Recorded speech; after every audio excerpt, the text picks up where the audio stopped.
First of all, congratulations to that wonderful movie. Oh, good, thanks. It's very funny. Right. Are you happy with the film? I think so. I haven't seen it for months since it was a sort of rough cut. So people are being nice about it, so I'm happy about that. Could you describe your character? Well, I'm just an ordinary, nice enough English guy working in a bookshop in London, not very ambitious, and slightly heartbroken from the fact that my wife left me 2 years ago. That's who I am. What attracted you to that role? Well, it was a dream role, really. I mean, I never thought when I did 4 Weddings and a Funeral that I would ever find a part that was as great for me and, written as well as that film was. And so for Richard Curtis to write another script that was as good and with another great part was like a dream. What's the difference between playing in an English movie and in a Hollywood production for you?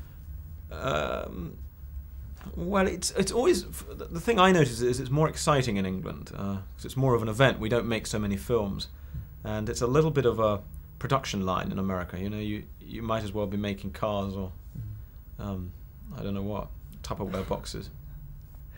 Okay, what was the baddest situation you ever had with the media or with the paparazzis?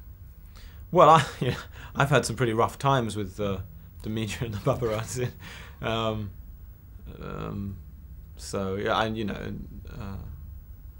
don't know what the worst time was. Okay, and how was the chemistry between you and Julia in the movie? Well, you have to tell me. I mean, I liked her very much, and I think she tolerated me. And people are telling me that it comes over okay on the screen. What was the most difficult scene to play? No,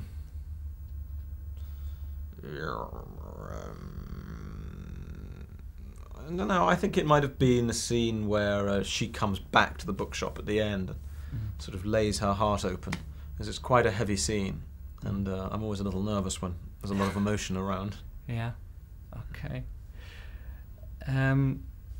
Is this film just a fiction for you, or is there a little bit reality in the story? What do you think? Well, I think there's some reality in the story. I think that it can happen, could happen, and certainly the agonies of love that they go through strike a very true note for me. Okay. There is a happy end in the movie. You're married, and a baby is on the way. So, do you have any family plans with Liz? Oh, well, probably. Probably? Yeah, well, I mean, one of these days I have to have children, because it gets so embarrassing at Christmas not to have any. I mean, I may have to rent some for next Christmas. Okay, but you're happy? We don't really have any particular plans, blah, blah. Okay, what's your next project? There's a film called Mickey Blue Eyes, which comes out later this year, which I produced with Elizabeth, which is another comedy. By yourself? You're the producer? Yeah, me and Elizabeth. We have a company. We produced a film before, and this is our second one, but this one's a comedy. And it's about me and the mafia, and James Caan. It's me and James Caan, really. And then I'm going to act in Woody Allen's next film in the summer. Okay. Yeah. Directed by Woody Allen, or? Yeah. Yeah. Okay. And starring him too. Ah, okay. Yeah.